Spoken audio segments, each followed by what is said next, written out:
Well, hello, ladies and gentlemen, EKN Nation. Welcome to another edition of the EKN Debrief, episode number 82. It is Wednesday, July the 14th, 2021. And the event that we'll be diving into today is the 2021 United States Pro Kart Series Badger State Grand Prix, which was held this past weekend at CTEC Manufacturing Motorplex at Road America in Elkhart Lake, Wisconsin. My name is Rob Howden, joined as always here on the Debrief by David Cole, the managing editor of EKN. And before we jump into it, let's tell you about this week's presenting sponsor, Alan Rudolph Racing Academy. If you want to improve your results, it's time for professional instruction and coaching at the Alan Rudolph Racing Academy. Located at the state-of-the-art Speed Sports Racing Park just north of Houston, the Alan Rudolph Racing Academy offers custom coaching programs for newcomers and experienced racers alike. Train with a champion with over 30 years of racing experience to get proven results. Get ready for the big races by training with the best. Reserve your dates now by calling 866-607-RACE. That's 866-607-7223. David Cole, let's jump into this thing. July 9th, 10th, and 11th, just really about 4 or 5 days ago here as we record on a Wednesday. USPKS, essentially the third event of the series this year. Rounds 5 and 6 of an 8-round championship, counting the best of 7. Bottom line is, and we'll go through the numbers in a bit. You can talk a bit about the overview of the event, but just another great weekend and what's been a super solid year for the USPKS. Yeah, record-setting year for the United States Pro Kart Series. Setting another mark at the Road America at CTEC Manufacturing Motorplex at Road America. Making its second visit after going there for the first time in 2020 as kind of a makeup, rescheduled event due to the COVID-19 pandemic on Labor Day weekend last year. So moved to the middle of July, essentially. And we got perfect weather. I mean, you think of July, you think 90-degree weather. It was exactly, yeah. Not even into the 80s, if I recall, all weekend long. It didn't get too cold at night. So it was really the perfect conditions after a lot of rain that came in Wednesday and then prior to that as well. So everybody got there to a wet paddock, but by the time we left, it was certainly dry. No rain in the area whatsoever. So that was good.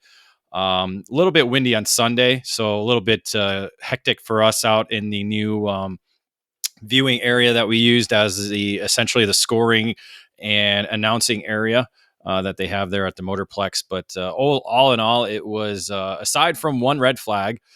So that streak has ended. We had a pretty good streak going on with no red flags at the US Pro Kart Series. So it was pretty good. Just again, another freak incident where a driver went over and needed some medical attention. So we went right to the red flag for that, considering it was in the micro division. So aside from that, basically a perfect weekend. Yeah, I love to hear it, man. And I know you'll talk more about the new scoring tower / administration building when we get into the paddock pass after our first break. But Dave, obviously numbers is big.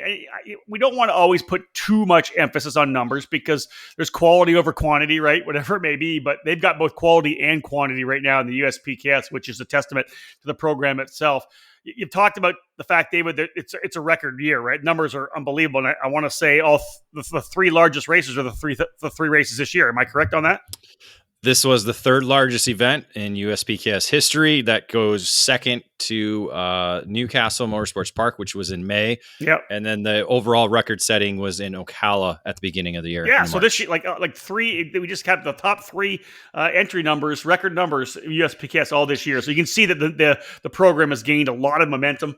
We normally see a bit of a drop off throughout the season. Of course, people wanting to go to Florida in March to get away from the cold. Now, granted, Ocala Grand Prix now gone, which is sad. We'll see where they end up in 2022. But then Newcastle at 270 entries, 254 entries, David, at Road America. And interesting, an overall 16 entry drop, but it wasn't a drop in all the categories. In fact, I think 3 of the categories actually had increases, where 4 of them had decreases. So there were actually some increases in categories in terms of numbers, which I think speaks to the fact that, there's some ups and downs, but there's still areas you go to where some drivers, more drivers will go in one category to one area because that's kind of where they're based, right?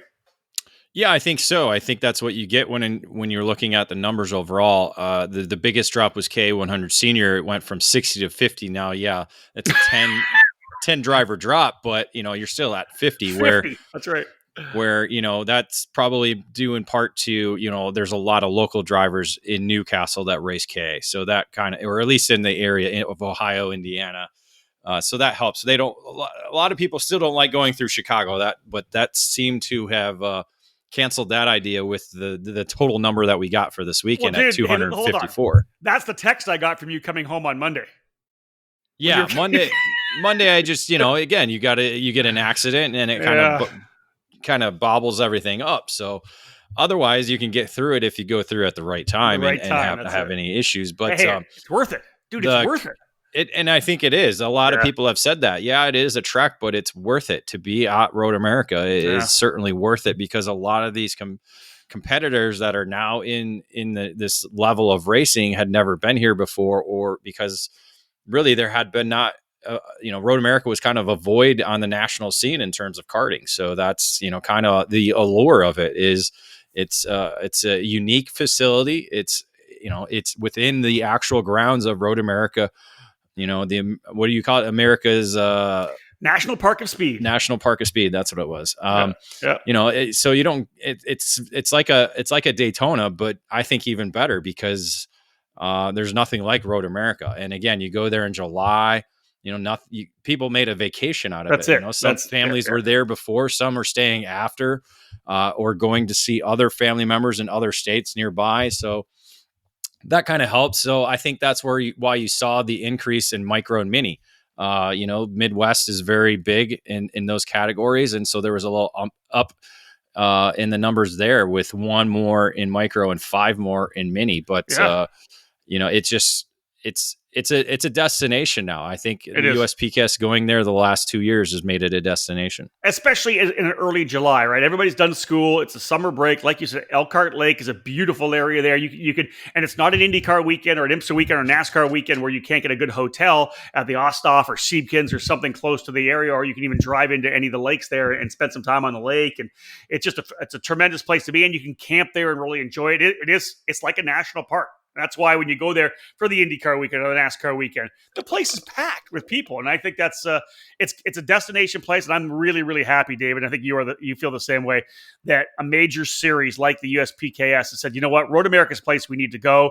There's a lot of racing in Wisconsin, a lot of karting in Wisconsin. We need to go there and capitalize on that and really service that area. Because let's look at this. The SuperKarts USA Pro Tour, a 3-race series. Usually, 1 race in the east, 1 race in the west, and then somewhere, in the south, middle, wherever it may be. It's a national program, right? And then you've got USPKS, which is really an East Coast national program. It's all East Coast races, nothing on the west side of the Mississippi, David.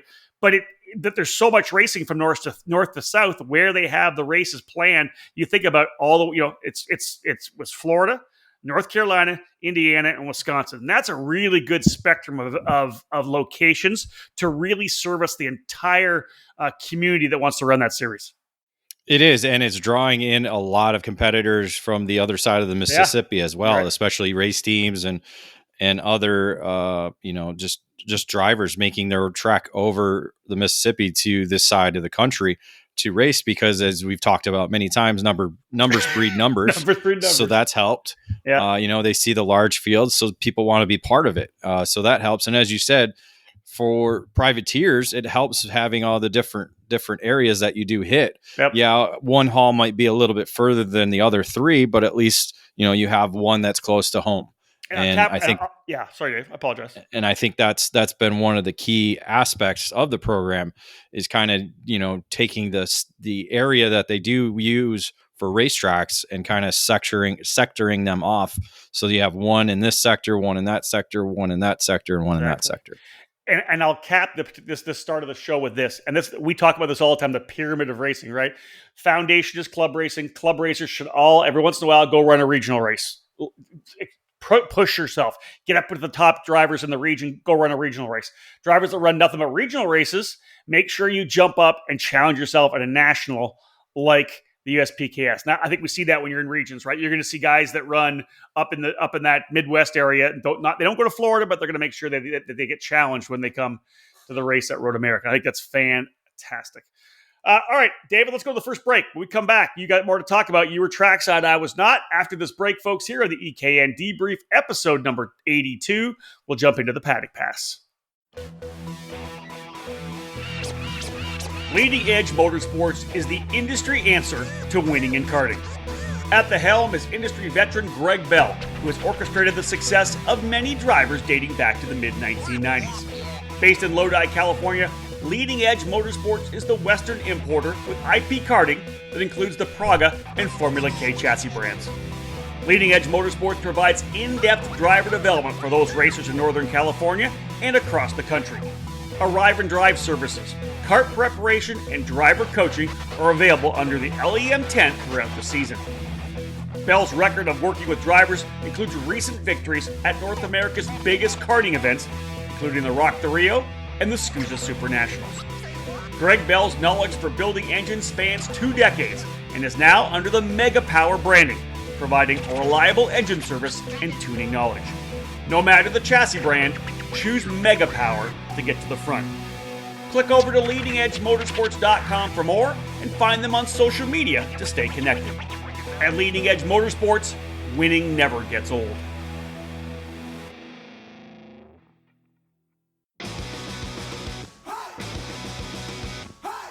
Acceleration Kart Racing is your first and only stop on the internet for karts, parts, and the safety gear you need to get you on the track. Visit shopakr.com for a great selection of karting equipment on a user-friendly website. Acceleration Kart Racing has aligned itself with many of the top manufacturers and distributors in the sport to ensure all the latest equipment is available to you, the racer. With over 20 years in business and customer support available 6 days a week, you can be confident about getting the right parts at the right price when you need them.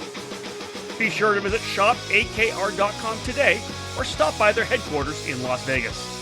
Make sure to follow Acceleration Kart Racing on Facebook, Twitter, and Instagram for the latest specials and new arrivals.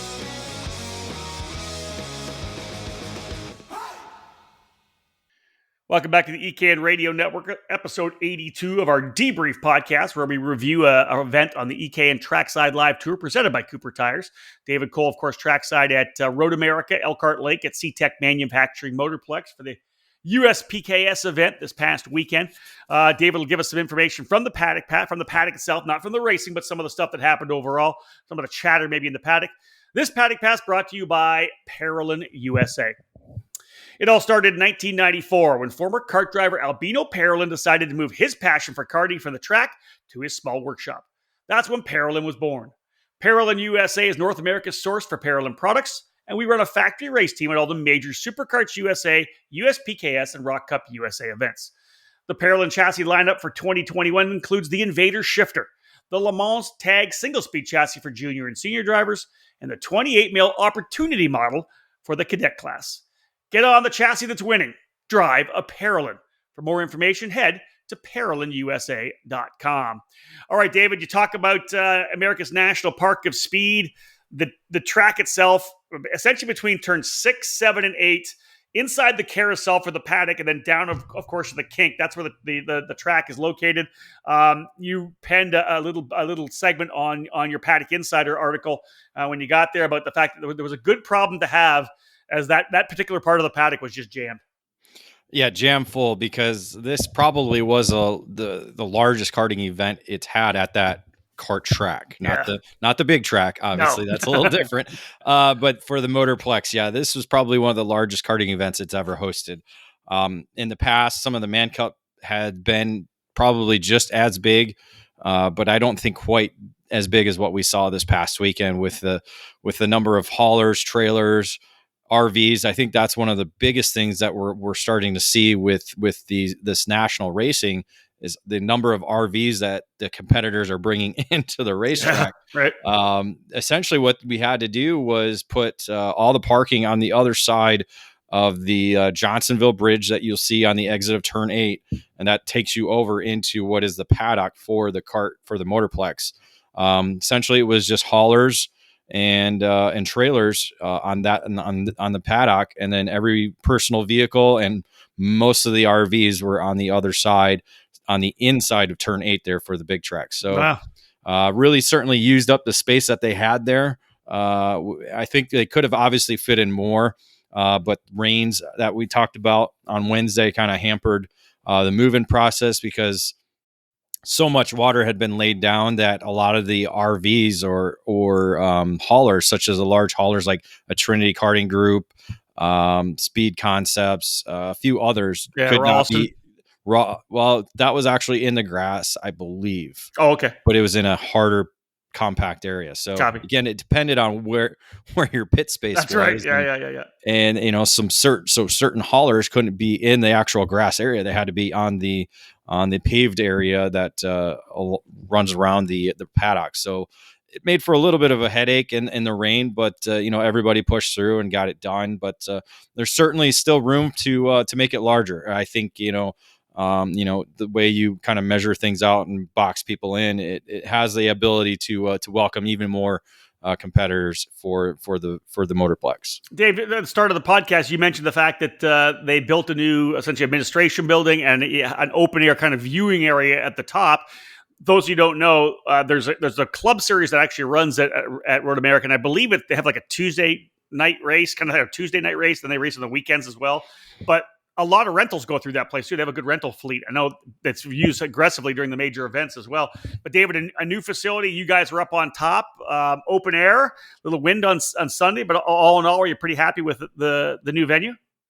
Yeah, it's. I mean, they could have conversed with some people that are involved in the karting industry to yep. to kind of do certain things a certain way. But overall, it's a nice new home because prior to that, it was basically a trailer that they worked their operations out of for the Motorplex. So now they kind of have a permanent home in terms of the first floor with a bathroom and area for as you said, the rental cart people coming in and checking in and being prepped and ready to go, get their safety gear on, etc., all in the comfort of being indoors.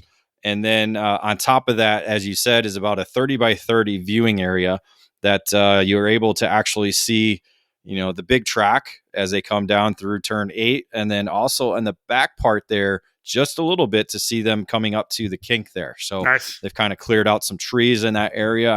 I'm assuming they're going to be doing more back in that area to make it a little bit more open for people to kind of view that section of the racetrack as they go through the trails there a little bit. But overall, it provided us a great view at the Motorplex for all the racing. So our view wasn't obstructed by people on the grid or being just on the first floor there. Yeah. So that certainly helped. Allowed Tim Coyan to call the action, even though he needs the binoculars to see at the up at the top of the hill. He was able to see everything unobstructed. So I'd love a little 10 by 10 room for us to be there in case the elements do require us to take shelter. But all in all, it's a good viewing area, certainly to watch a race. And I'm sure the club program uses it as just like a spectator area. So great for them to use that. So talk a little bit about, David, some of the racers that come back. There's a number of American drivers running over in Europe this year, and maybe a little elevated than in years past. But it looks to me, in terms of when we did the outlap and looked at some of the pre-entries, that a number of the drivers from the U.S. coming back from Europe and doing some racing here. Yeah, one of the key drivers was Mateus Oruela coming over back from Europe. Yep. Basically had been there since about mid-February after winning the Superkarts USA Winter Series program. Essentially flew over to join the Parolin factory team and has been racing there ever since. And after the weekend prior to, flew over back here in the United States and went right to the USBKS for his first race in the United States since February. So great to see him back. The Iliff brothers, Oscar and Jack, were actually teammates of Mateus over with Parolin during their, I believe, about a 2-month journey that they spent over there racing in Italy and other events for WSK and other programs within the country of Italy. I'm trying to think of the other ones. Asher Osteen was another driver that went over there along with Alessandro Truchot from Parolin. Nice. All right. So a number of different drivers have kind of, Logan Toke's another as well too. Been kind of going back and forth. Caleb Graffar is actually still over there. He won at the Newcastle USPKS event, so he wasn't able to compete at Road America, as he's still doing a full European tour with the Academy Trophy, along with the FIA Karting European Championships, and he's doing also, I believe, the Champions of the Future event this weekend. So again, we've been following a number of North Americans racing in Europe, but it was good to see some of the USA drivers come back to the USPKS. Any other chatter in the paddock that was that they kind of picked up as you talked to guys in the team tents, etc.? Yeah, one of the big talks was the upcoming IAMA USA East Grand National Championship. That's going to happen at the end of July here at the GoPro Motorplex in Mooresville, North Carolina. Talking with Eric Jones of IAMA USA and GoPro Motorplex. He's really excited about this inaugural event. Obviously, it's going to be something new and something a lot different with the type of formats that are going to run. And you talk to a number of the race teams, and they're locked and loaded. They're heading down to GoPro. Obviously, there's a little bit of a gap in the schedule because there's no racing on the national scene for about another month. So this kind of fills in that gap for drivers and teams that are looking to kind of keep that momentum going, or to help, kind of refire the good mojo on their side. So again, it's something new and different.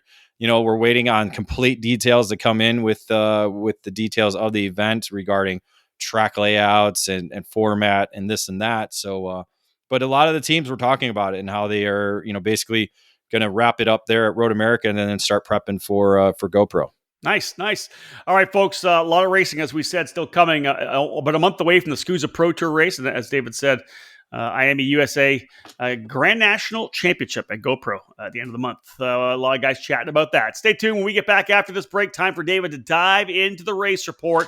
When we get back, it'll be X30 Pro and X30 Junior. Dave will give you a full rundown of what happened in both days of action. In karting, it's important to be supported by the right people. With over 40 years of experience in the sport, Trinity Karting Group has everything you need to make your program successful. We do it all, and we do it right. Trackside support and Arrive and Drive programs are available in 2021 for the USPKS and the SuperKarts USA Pro Tour and Super Nationals, with full product sales and service and professional coaching from our experienced staff. Trinity Karting Group is a full-service operation based at the Motorsports Country Club of Cincinnati, which gives us access to our custom-designed driver training facility. This allows us to offer private, one-on-one coaching to take you to the next level. Trinity Karting Group is also your Midwest home for Tony Kart and IAME, and we're your source for MG and Avinco tires in the region. Tony Kart quality cannot be beat, so call us today to put you in a new chassis for your next event.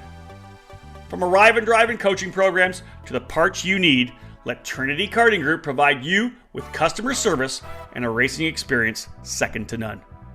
Trinity Karting Group has a long history in the sport, a winning pedigree, and we're dedicated to driver development. We take pride in our professional approach and our positive attitude. Let us build a custom race program for you. Give us a call at 513-421-4463 or check us out online at trinitykartinggroup.com.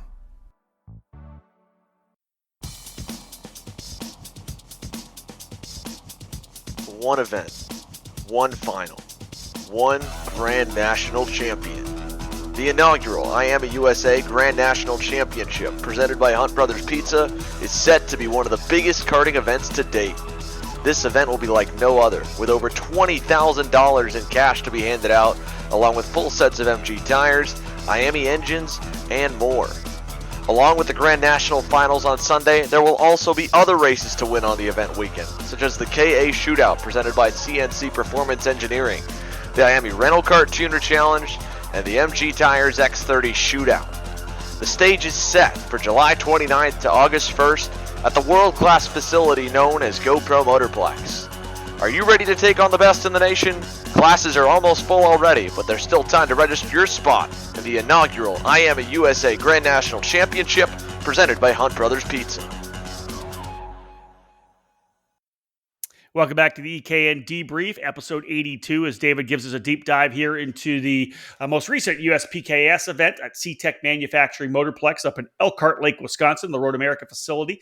Time to jump into the race report. We got 7 categories to give you the review on, and we'll start by telling you about our presenting sponsor of the race report, Acceleration Kart Racing. Acceleration Kart Racing has everything you need to go racing, from tires to helmets. They have a great website for you to order from, and kart racers ready to pick up the phone and answer your questions 6 days a week. With over 20 years of kart racing under their belts, Acceleration Kart Racing has the experience to help you succeed on the track. You can rely on them to get you the parts you need when you need them. Make Acceleration Kart Racing your go-to source for everything karting. Visit them at shopakr.com today. All right, David, let's jump into X30 Pro. And as we have done throughout the 2021 season, I throw out the headline. You fill in the rest from there. The headline for X30 Pro, Norberg completes first USPKS double win weekend. Looked like the superstar was really on his game up at Elkhart. Yeah, 4-time is certainly on his game right now as we reach basically what is the start of the second half of the karting season in 2021. And yeah, first time, you'd think Norberg with the amount of experience that he would have done this before. Well, really, these are kind of his first wins in the program since back in, I want to say 2015. So just prior to when he started winning in Really? Super Karts USA competition. Wow. The win he had last in May in Newcastle was his first win in USPKS competition since then. So, he's certainly gotten back to the groove. Kind of Stella has his groove, got her groove back. Norberg's getting his groove back. That could have been the headline. It could have been. I kept it to the side banter that we're having here. But, I like it. Really, it was Saturday was just a complete domination by him, leading wire to wire in both the pre-final and final. No challenge whatsoever throughout the day, driving off to a 1.1 second margin of victory. Connor Zillage, coming in as a championship leader, was able to haul in the second position ahead of Paulie Massimino. Nathan Cicero had his best finish of the season in 4th, with Alex Stanfield ending up in 5th. Nice. Hard charger, Brandon Jarsakrak, give us some input there. 19 spots, started 29th in the main, worked his way up into 10th. Yep, Jarzakrak was probably one of the quickest drivers all weekend long. Unfortunately, had an issue in the pre-final with a fuel filter breaking and thus cutting his engine off and coming to a stop while he was competing there in the top 5. So Jarzakrak, we actually have his onboard footage, so we'll be putting that on YouTube coming up here either by the end of the week. So basically moved up 19 spots in the main event, which was 22 laps. So it moved 29th to 10th. In the main event, actually was 8th before he got passed by a couple drivers on the last lap. So could have been even more spots for Jarzakrak in that hard charger role. So David, domination for Norberg, winning the qualifying on pole, pre-final, and then won the final. Now, obviously, you said he completes the double, but got knocked out of a complete streak on the weekend. Looks like Connor Zillage was the fastest qualifier on Sunday. Yeah, I wasn't able to use a complete broom, only a little bit of a broom regarding the main events. But as Connor Zillage, as you said, was able to set fast time in qualifying. Norberg came back, though, however, in the pre-final to score the win there. And then again, led every lap in the main event to go on to score his second victory on the weekend. So was able to pull out the broom for the main event victories, and also with the main events counting towards the money, able to earn the $5,000 check for on the weekend. That's giving him $10,000 over the last 2 USPKS events. Man, rolling in the dough. Nice. As you mentioned, Zillage in second, Jarsakrak third. Cicero, a pretty good weekend overall. A couple of 4th place finishes, fast time in the main event as well. Brandon Tyner, David, looks like he's jumping up. Was P5 on Sunday? Yeah, it was really, kind of a fight early on, and that kind of helped Norberg get away early on, as it was a fight for second. Ended up being Zillage that was able to get away, and we thought Jarzakrak, once he got back into the 3rd position, was going to be able to run him down. Unfortunately, was not able to, but as you said, Cicero with fast time, so really overall a great weekend for him. Zillage, as we said, both runner-up, so he was able to take home the $2,500 check, while Cicero, with the 2 4th place finishes, he earned 3rd place on the weekend. So he took home his first check from the USPKS for $1,250. Nice. Hard charger, a 14-spot improvement for Thomas Annunziata on the Tony Kart. Started 28th, able to get his way up to 14th. Yeah, a chain breaking on the chain coming off in the pre-final put him at the back of the grid for the main event. So got to climb up 14 spots in the main event. Not quite what Jarzakrak did on Saturday, but still overall great drive by Annunziata. I'm sure many people, of course, tuning into the EKN Trackside Live audio coverage. I was working throughout the weekend as well, so I was scrolling through social media and picking up all your stuff. And one of the things I kept, as I was scrolling through, every time I saw something for X30 Junior or even K100 Junior, talk about Carson Morgan. Let me throw out the headline. Morgan goes perfect in 2021 debut. Everything I looked at social media, he was P1. Well, when you look at, we'll just get into X30 Junior right now, but essentially, yes, as you said, he was perfect on the weekend. Wow. Never when you look at qualifying, pre-final, and final, and I believe some of the warm-ups and all the other sessions, he was basically P1 throughout the weekend. Aside from maybe one or two sessions, he might have not been P1, but qualifying, pre-final, final, it was all Morgan in the P1 position for the X30 Pro division. The Saturday main event, Morgan was able to kind of get away with Aiden Ingrata. Those two were essentially the drivers to get away. Ingrata was able to keep pace with him, just unable to really kind of make a move at Morgan for the lead. So essentially they ran 1-2 for the entire 22-lap race with Justin Adiconis earning the third position ahead of his Mike Doty Racing teammates Christian Miles and Cameron Weinberg. Let's have a look at the hard charger. Jeremy Fletcher. We know we see Jeremy up front a lot. 19 position improvement on the Tony Kart. Started 26th and a 7th place finish. What happened to move him back there for the start of the main? Yeah, coming in as a championship leader, had an issue with the chain on the in the pre-finals. So again, dropped him down to the tail of the field to begin the main event. 19 spots overall in the 22-lap race, moved 26th to 7th. If he goes, with a good run. So, you think about the championship battle, David, to be able to come back and have that 7th, it may end up being his drop, but the bottom line is it's a 7th and not a 27th, right? Yeah, so I was going to say exactly that. Although he did have an issue in the on the Sunday main event at Newcastle, so he already kind of has a drop. So, oh wow, okay, this was really to help make up for the error in the pre-final, and help salvage as many points as he possibly could. So, good run for him to still keep him in the title chase for sure. Yeah, 100%. The top of qualifying, top of pre-final, top of the main, exactly the same as it was on Saturday. This time for Morgan, a 1.3 second win over Adiconis. We thought it was going to be a new leader and a new winner. We really did. Adiconis was on the charge. Once he got into the second position, was able to run down Morgan. It looked like Morgan was kind of pacing himself. And then with 2 laps to go, Adiconis was there. Tried to move in the last corner. Wasn't quite able to complete it. They kind of ran down to the turn 1 to complete lap 20, I believe, and just some type of error. I'm not quite sure exactly what happened, like maybe trying an over-under, and it just didn't quite work. And as they came out of the turn 1-2 section, Adiconis just did not have the speed anymore, lost a bit of the momentum, and that allowed basically Morgan to drive away to his second victory on the weekend. But Adiconis was able to hold on to the second spot with Aiden Ingrata finishing in third. So 2 podiums for Ingrata again.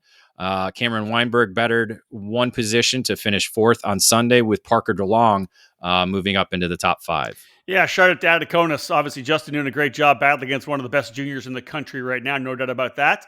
As you had said, so a big weekend for Morgan, $2,500 as he cashes in with his 2 wins. Ingrata ends up with $1,500 for second, and Adiconis $750 on the purse for the 2 days of action. Dave, hard charger Logan Toke, didn't quite get as many spots as Jeremy Fletcher did on Saturday, but the result's still the same with a 7th place finish, 23rd, the starting spot for Logan Toke. Yeah, again, chains certainly were an issue at Road America. Since you've never really been there. And how many years has it been? Probably 18.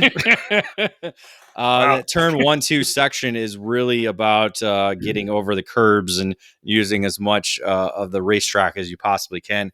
And sometimes on the exit of turn 2, the drivers will lose a chain or pop a chain. So I'm assuming that's what happened to him. Didn't see exactly what happened, but for many of the drivers that started the final at the back, it was due to a lost chain. Let me throw this out here. You asked how long it's been since I've been at the kart track. I've obviously been at Road America many times for the Road to Indy and IndyCar. I think I was there for the Rotax Grand Nationals that one year. Nope. Think I was not there for that. We're at Woodbine. All right, then the year that I was, Jesus Murphy, Snap-on Stars of Karting. Yep. And I want to say that I got to look at their ages. Graham Rahal won ICC. Yeah, and I thought he was older than. It's got to be 2003. Well, here's the other one. I was there when Marco Andretti was running 100cc Yamaha with I just lost his name.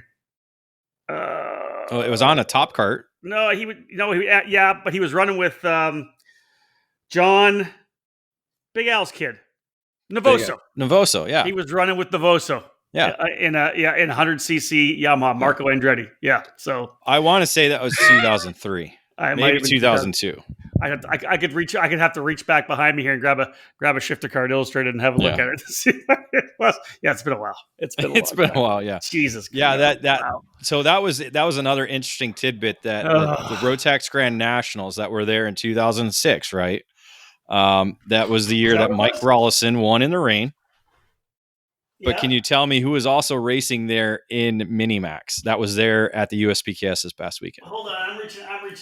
No, you can't. You can't cheat. Come on now. I can do whatever I want. We don't have coverage of the Rotax race in the magazine, do we? We were Super. Oh, it was Supercard Illustrated. Yeah, I can barely hear you, so I'm going to keep talking. Yeah, sorry. I was reaching back. I don't think this is the right one right now. I'll keep it. So anyway, do you want me to? He was in micro? No, mini, because they didn't have micro back then. Yeah, mini, and he was racing there this weekend. And he raced there this weekend. It's kind of a long stretch because we're not really going to talk about him because he wasn't in the top 5. But what class was he running in? KA 100 Senior. Man, I don't know. Tell me who it is. Well, he won the Mini Max Grand Nationals in 2007 on a Margay. Does that help you anymore? Jake French. There you go. Yeah. Wow. There you go. Seriously. That was the first time he's been back at Road America since that race in 2006. Wow. Craziness. That is. Yeah. You keep talking. I'm pulling magazines. So he loves the racetrack. He says it's one of his place track. And listen, that's the other thing, David. Yeah, the bottom line is, it's up in Wisconsin. It's a long way away from maybe what the central part of karting is in terms of some of the big racetracks, right? But it's such a fantastic racetrack. It's a great region. Road America is one of my favorite places to go, and I'm so thrilled that people are loving it for karting right now. It is, and again, it just has that element, that atmosphere, that kind of it's almost like that Field of Dreams moment where you just walk. You walk onto it and you just sense that. That's it. That type of history. Agreed. That's just type of feeling that you get when you go to a racetrack that you're like, man, I'm here. It is. It's Road America. All right, folks, we get back after this break. Let's get back in it here. KA100 Senior, KA100 Junior, and X30 Master. The race report brought to you by Acceleration Kart Racing. We'll come back after this break. It all started in 1994 when former successful kart driver Albino Parolin decided to move his passion for karting from the track to his small workshop. That's when Parolin was born. Fast forward 20 years and Parolin's passion for the sport led to the company rejoining international competitions as a factory team in WSK and CIK FIA races, with the aim of enhancing the research and development process, immediately achieving notable results around Europe, North America, and Asia, becoming the CIK FIA Asia Pacific KZ champion in the same year. Parolin USA is North America's source for Parolin products, and we run a factory team at all of the major Superkarts USA and Rock Cup USA events. The Parolin chassis lineup for 2021 includes the Invader Shifter, the Le Mans Tag single-speed chassis for junior and senior classes, and the 28mm mini kart for the cadet classes.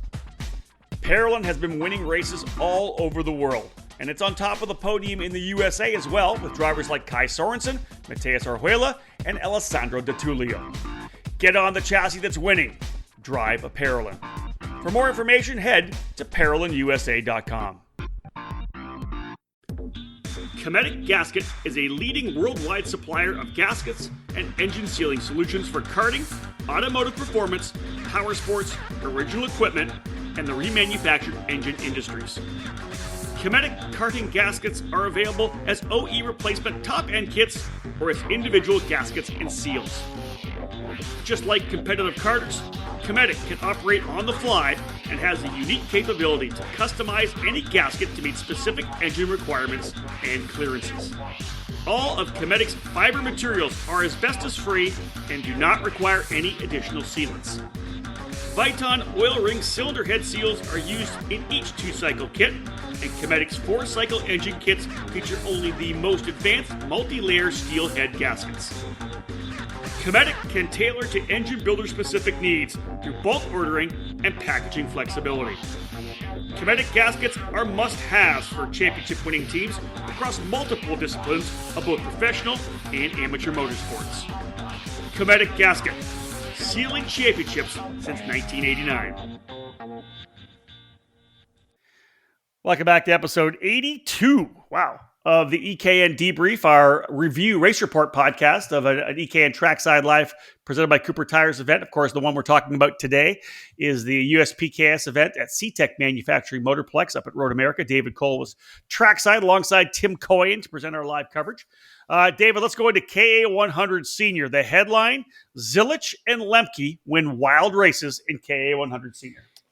Yeah, it was certainly what you wanted to see with 50 karts out on the field. Out on the racetrack and multiple different drivers that you knew could contend for victories. This weekend, however, it was really 2 drivers that really stood out.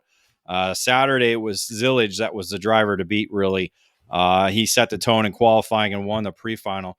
The final, however, was a bit different as multiple leaders commenced in the beginning part of the race until Zilich essentially took control. Zilich was able to kind of get away as they fought for second. Eventually, Lemke was able to get into that second position when was able to run him down, and the two began fighting for the lead. On the final circuit, as they came down the hill, as they came down the hill for the first part of it, and they hit that corkscrew, the really downhill right-hander that probably gives you a lot of good G-load through that. The two made a little bit of contact as they both went for the same piece of real estate. Lemke went wide in the corner as Zilich was able to continue on. That was essentially the winning move that allowed Zilich to reach the checkered flag first. Lemke was, as we said, pushed wide. He actually ended up crossing the line in the 12th position. So not a good finish for him, but basically was going for it all. That allowed Hayden Jones to slip by for the second position with Gavin Bailiff earning his first USPKS podium in the KA100 division for Trinity Karting Group and Kart Republic. R.S. Dukmejian, who was actually racing for Trinity for the first time this year, right behind him in the 4th position, while Cole Morgan ended up finishing in 5th. Yeah, shout out to, of course, Zilich for a good battle there with Lemke, but the same goes for Gavin Bailiff. He's really turned things up over the last couple of months, and awesome to see Trinity Karting Group show him what they're made of. Sean Bailiff, as we know, everything he does, super pro, and good to see him having some success, Dave. That's awesome. Nitro Kart 1-2 and the Trinity Karting Group 3-4 there. So pretty good performance by those two groups. Not bad. Hard Charger, big move from 43rd up to 17th for the Cosmic driver Keegan Bosch. Yeah, again, not quite sure what happened with him. I'm assuming either contact or a chain, one or the other, because that was really the MO for most drivers with the Hard Charger.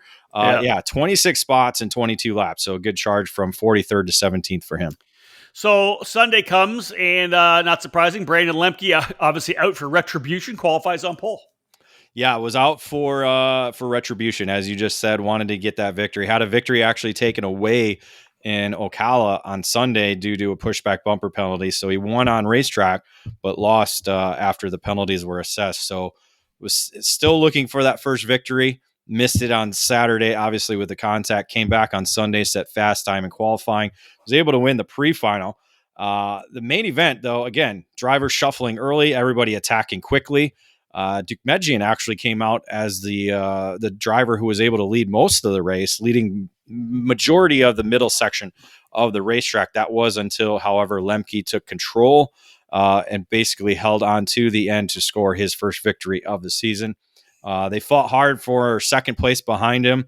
Jace Park moving up into the second spot there in the final laps. He was able to record his first KA100 senior podium with Dumejian in third. So again, Trinity Karting Group second and third this time. Wow. Zillage was actually pushed back to the fourth position with Hayden Jones.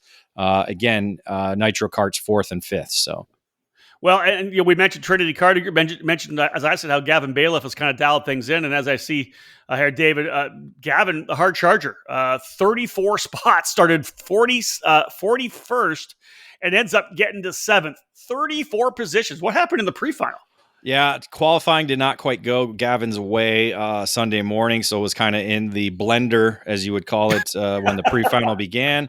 So a little bit of contact took him out of the race early on in the pre-final. So again, as you said, 34 spots moved from 41st to the 7th position. Well, here's the interesting fast laps of the race too, as well. Oh, really? Oh, good for him. Good for him. So we moved to KA100 Junior, and you could literally go, copy paste. Here's the headline: Morgan goes perfect on weekend with 2 in KA100 Junior. What a weekend for Carson Morgan! It certainly was. I mean, we've seen him do this in the cadet competition, where he's just able to kind of go out and cruise and dominate the weekend. And he did that twice. 2 different categories at GoPro Motorplex,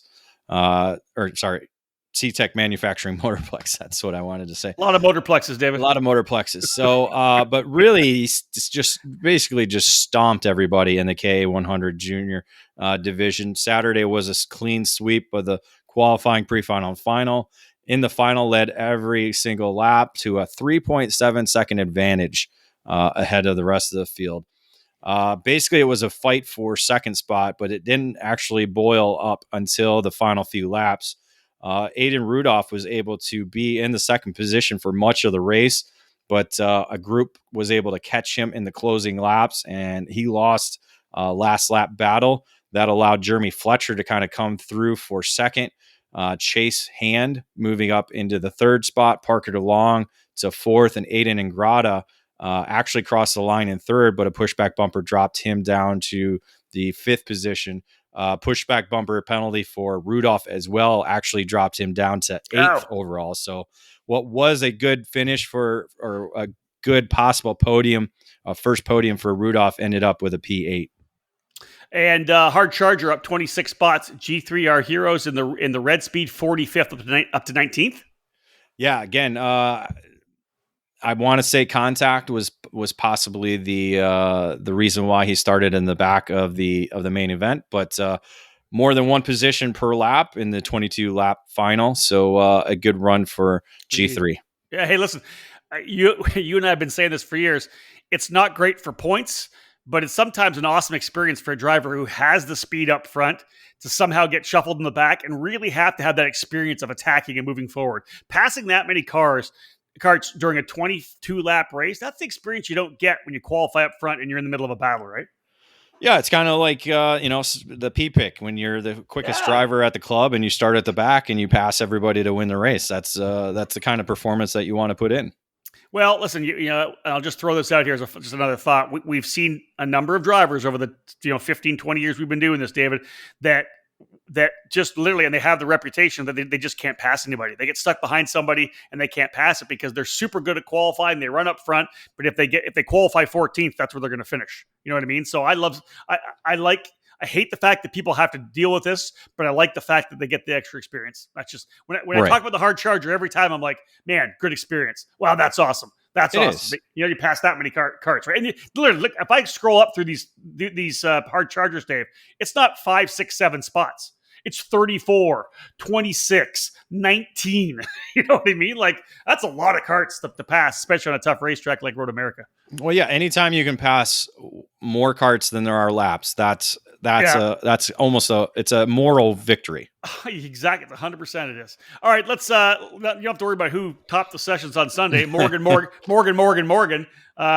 5.9 seconds though the victory. What happened in the race? Did he just flat walk away or what? Again, just one of those where the drivers don't want to work together early on, allows him to get away that little bit. So Morgan was able to get away a little bit. And the opening corner too, David, right? The opening corners are kind of tough where if people get too aggressive, they can kind of get checked up. If he gets through cleanly, the first through 1, 2, and 3, it can bottle up behind him, right? Well, I mean, every corner there is a challenge because there's not one corner that's the same. Yeah. And there's not one corner that's really technically flat. So, that's kind of the challenge is you take advantage of the corners you think you're the best at. And for some, it's at the bottom of the hill. For some, it's at the top of the hill. Yeah. For some, it's at the end of the straightaway.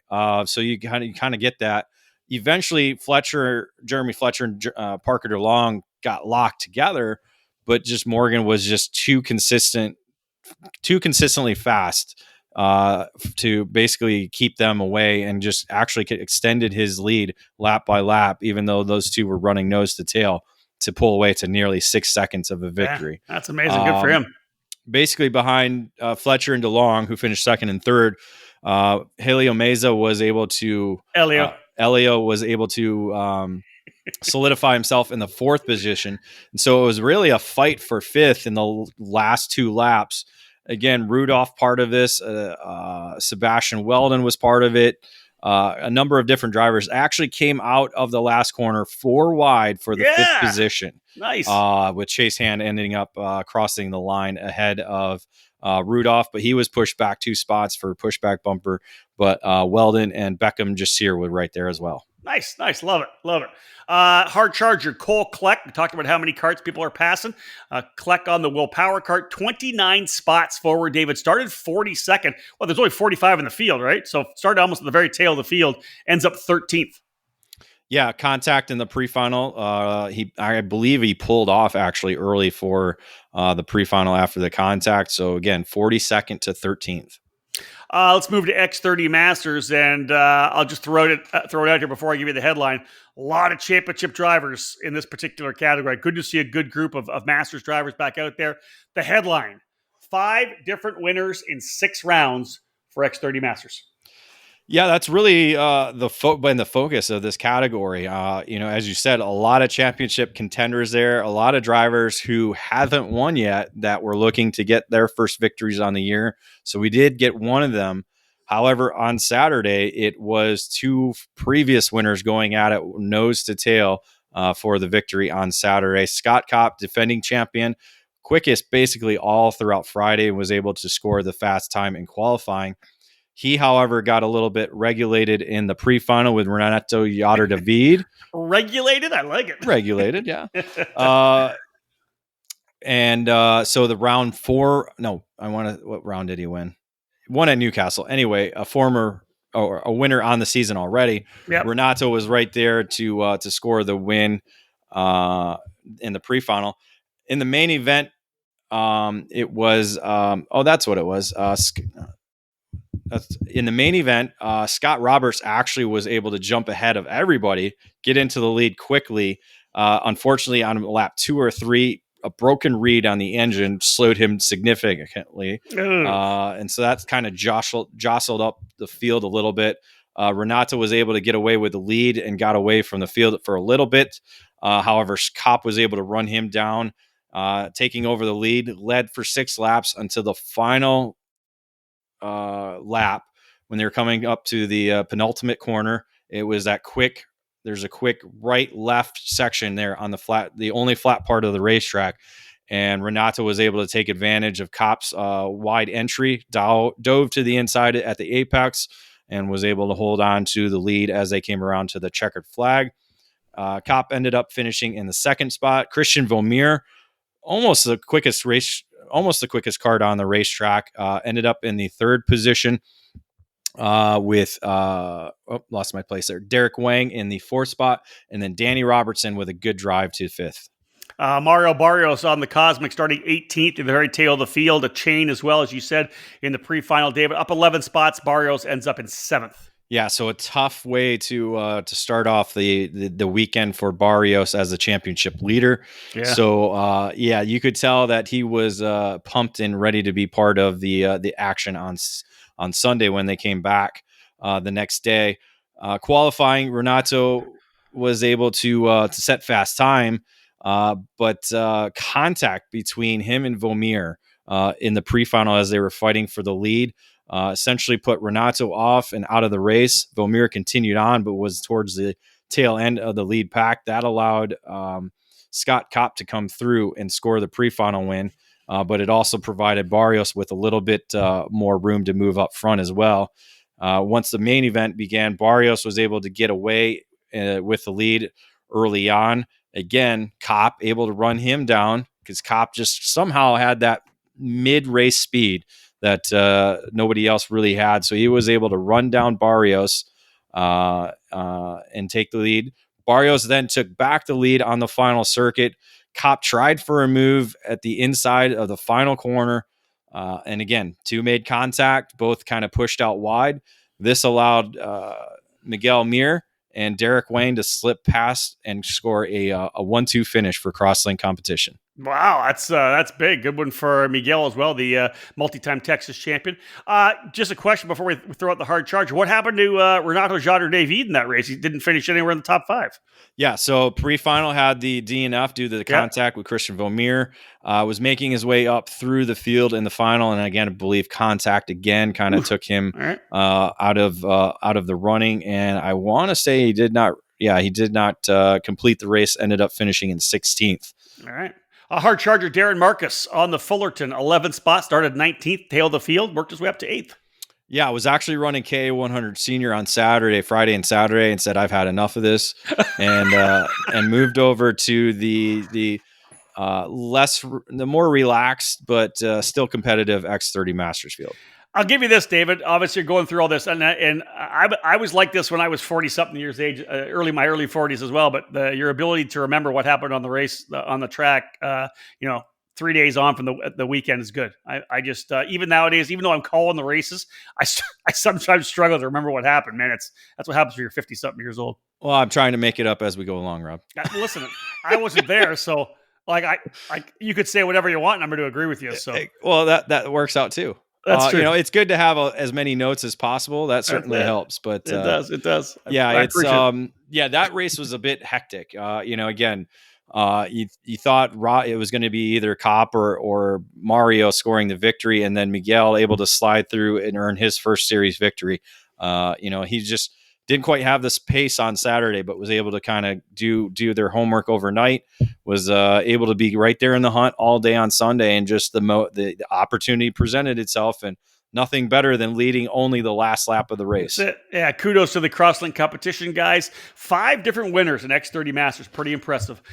Folks, we got 2 more breaks. So after this break, we're going to come back here on this race report presented by Acceleration Kart Racing. We'll cap things off with Mini Swift and Micro Swift.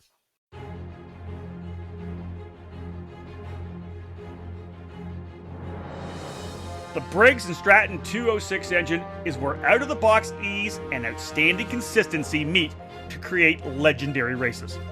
Briggs & Stratton's history in motorsports dates back to when the first engines came off the assembly line in the early 1900s. Their focus on the grassroots level continues to help build generations of racers. Since 2008, the Briggs & Stratton 206 has gained a following that has the engine powering the largest fields in North American karting today. From the club level of track programs to traveling regional series and national events, Briggs & Stratton competition provides the most exciting racing in the sport.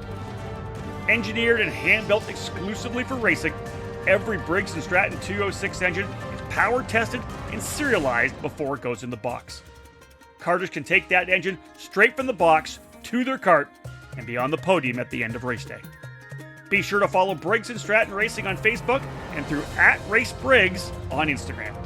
To learn more about the 206 engine or to find the North American dealer near you, head to BriggsRacing.com. Briggs & Stratton Racing, what powers you?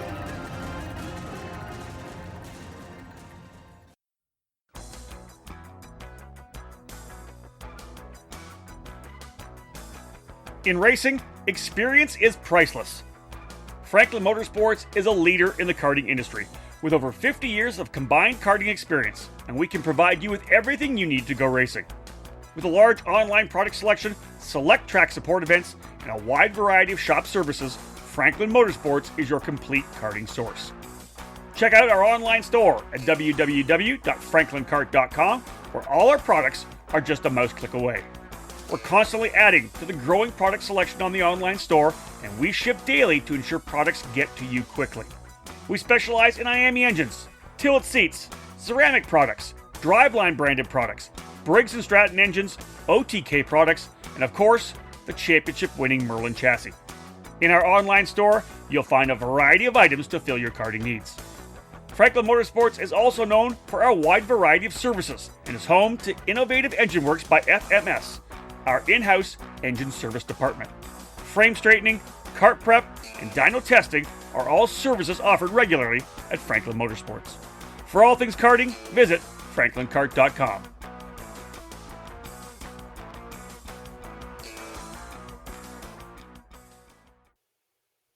Welcome back to the EKN Radio Network, episode 82 of our Debrief podcast, where we do a race report of the most recent EKN Trackside Live event. Of course, we're talking about the US PKS race at C-Tech Manufacturing Motorplex up at Road America, Elkhart Lake, Wisconsin. This race report brought to you by Acceleration Kart Racing. David, let's jump into the Mini Swift category. The headline, Orjuela returns to USA with sweep at Road America.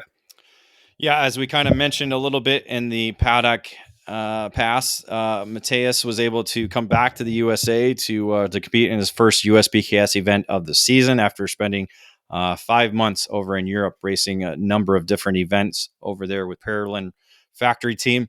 Essentially was the driver to beat on Saturday as he led wire to wire on the day to complete a perfect score with his opener, 2021 opener, driving away to a 2.4 second advantage in the main event and leading every single lap of that main event.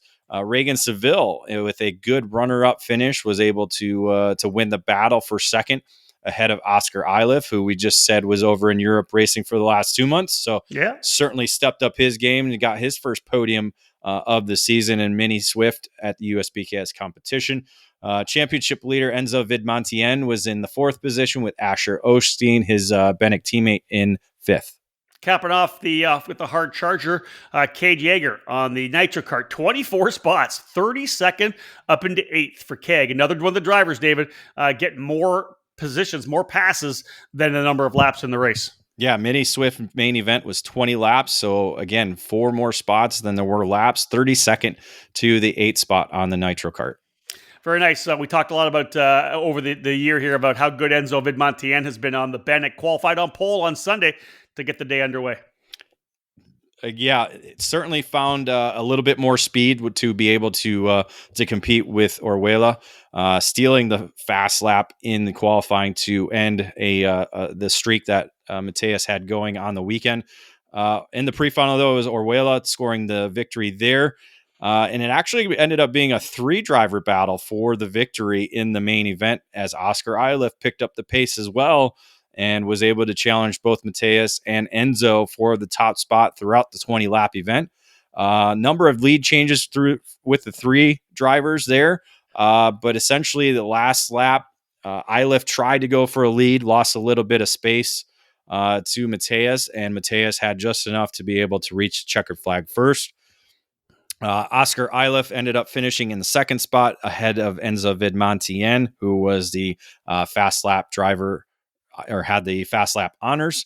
Vivek Canthan actually moved up 12 positions to end up finishing in the 4th spot, with Cash Perkins earning his best finish of the season in the 5th spot on the Merlin.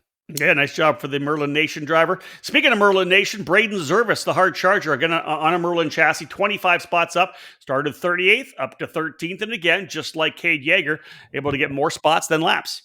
Yeah, Braden had the speed all weekend long, just did not have the luck, and again in the pre-final had a chain pop off, so had to start towards the tail end of the field in the Mini Swift category, and as you said, 25 spots in the 20-lap main event to move from 38th to 13th. So a good way to end the tough weekend for Braden on the Merlin.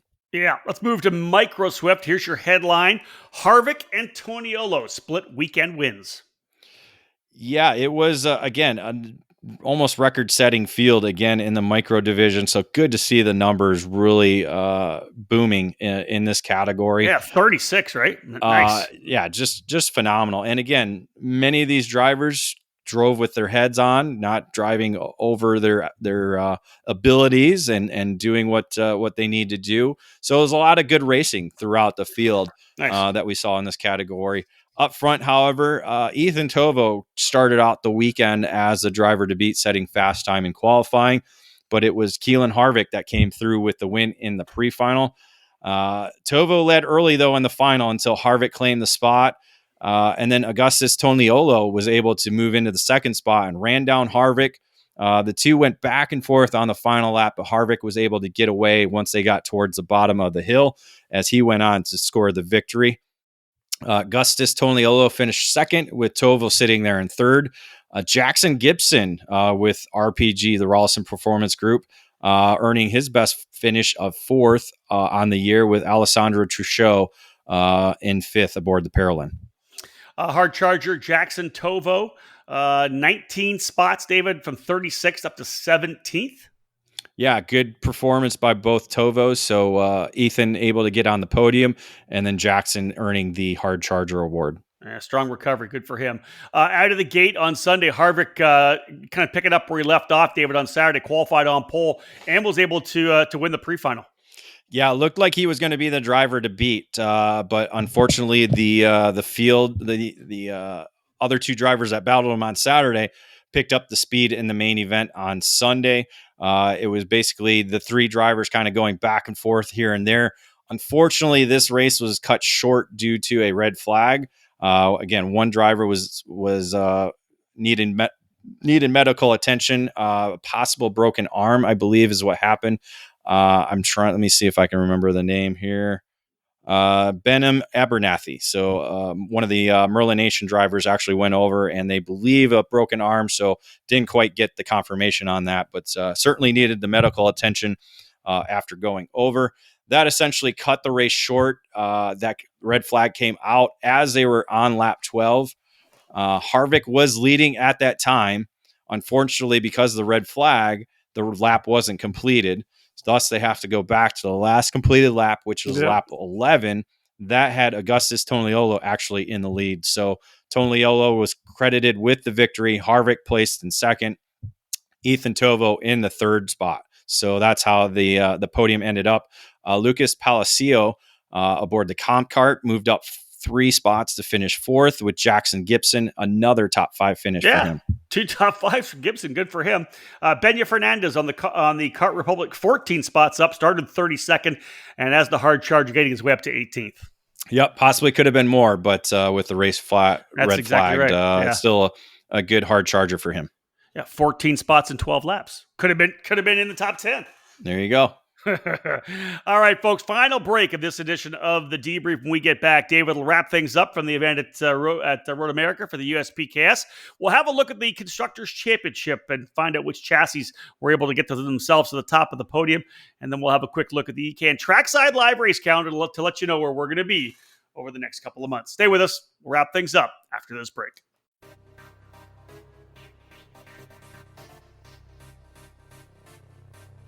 Located in Mooresville, North Carolina, on-site at GoPro Motorplex, Kart Sport North America features over 6,000 square feet of retail space.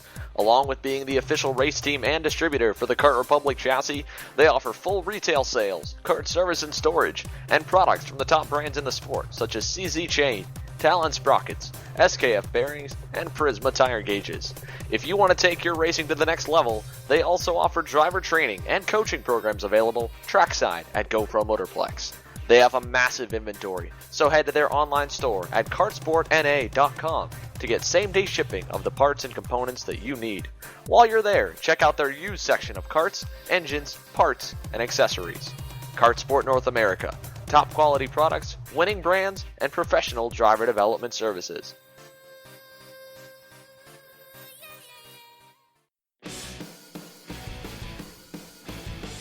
Feel like you're racing alongside the many legends that have called CRG home.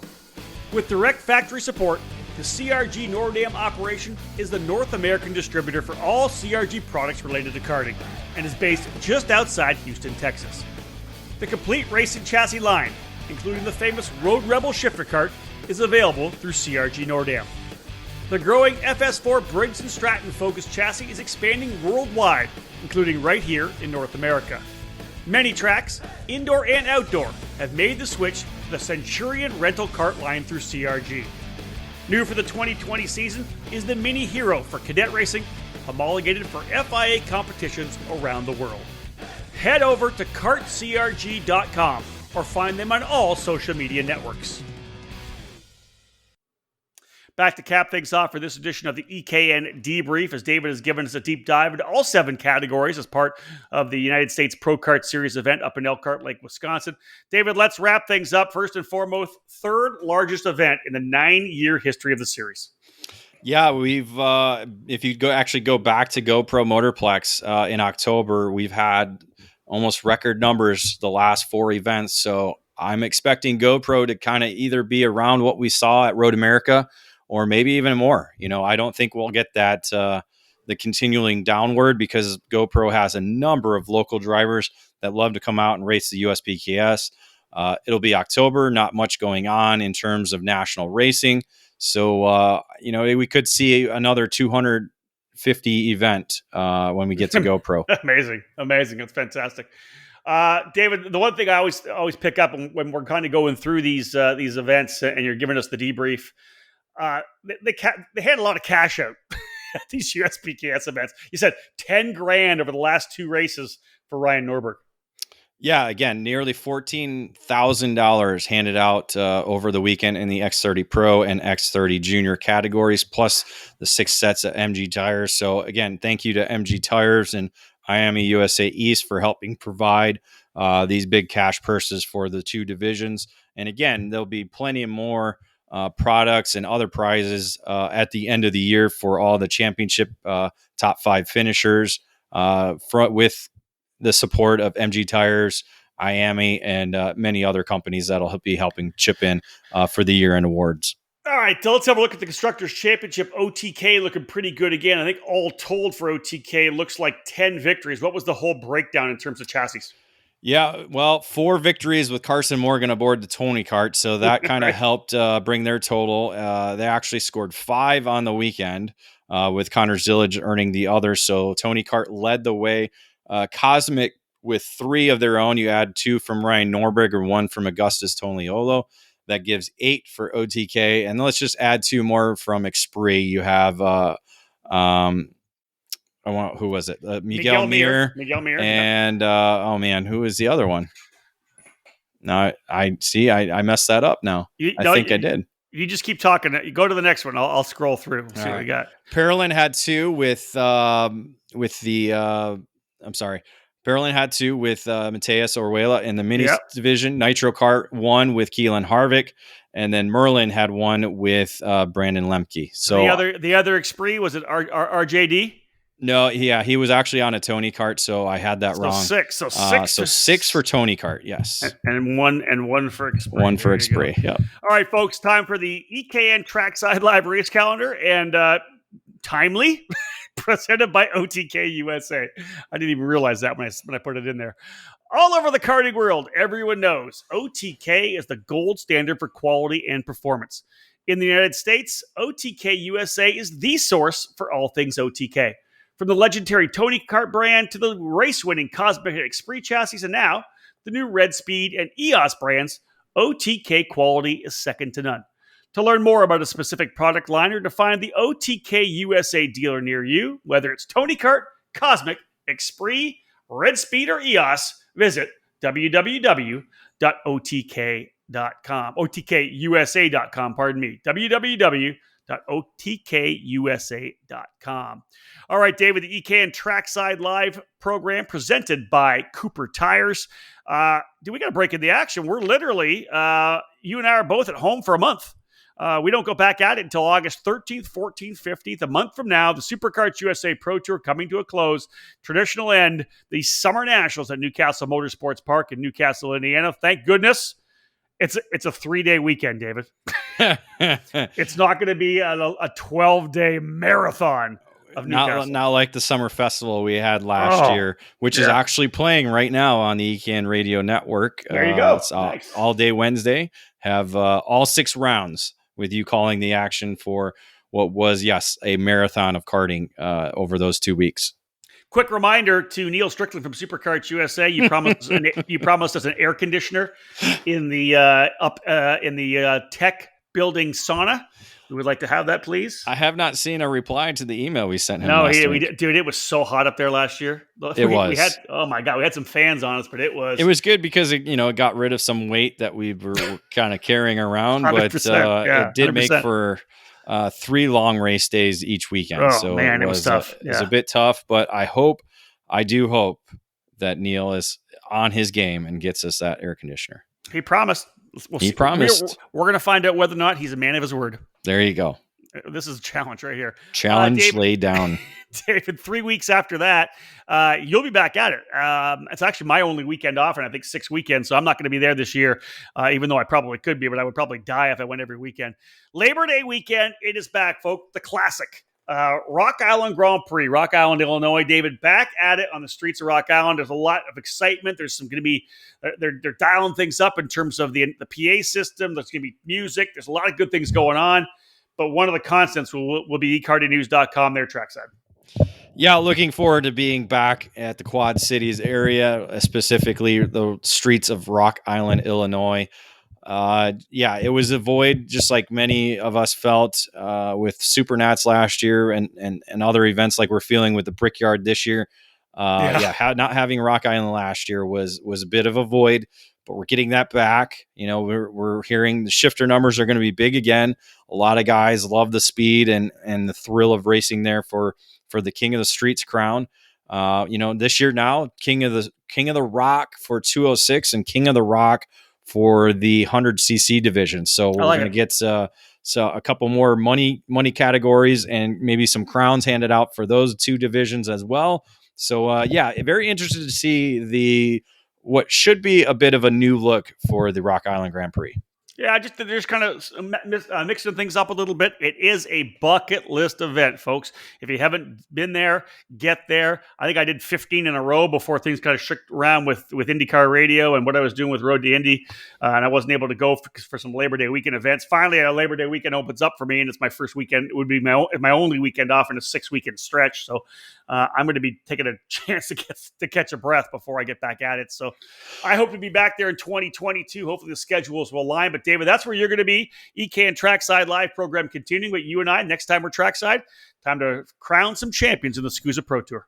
Yep, very excited to wrap up the 2021 SCUSA Pro Tour. Yeah, me too. A number of divisions, maybe 1 or 2 are decided or unofficially decided, or the rest are still up for grabs.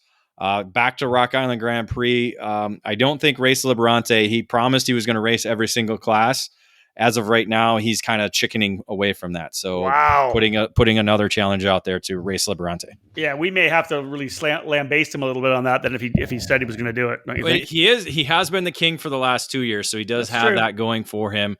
Unfortunately, he doesn't want to pay anybody to wrench on the 8 different carts that he would probably have to have. That I understand. That I 100% understand. I told him I would, but I don't think he really trusts me. Not at 90 degree corners flat out. No, I wouldn't trust you to wrench my cart either, to be honest. There you go. All right, folks, we're wrapped up here. This edition of the EKN Debrief. Thank you so much for tuning in. Big thanks to David Cole for giving us his full insight into the event of the USPKS, the Badger State Grand Prix. 250 plus entries. Fantastic for the series. And again, they'll get back at it, as David said, middle of October, GoPro Motorplex, to find out who will be the champions of this great series as well. Thank you so much for tuning in. Big thank you, of course, to our presenting sponsor for this edition, the Alan Rudolph Racing Academy. Lots more to come here on the EKN Radio Network. Thank you so much, folks, for tuning in. On behalf of David Cole, my name's Rob Howden. Bye for now.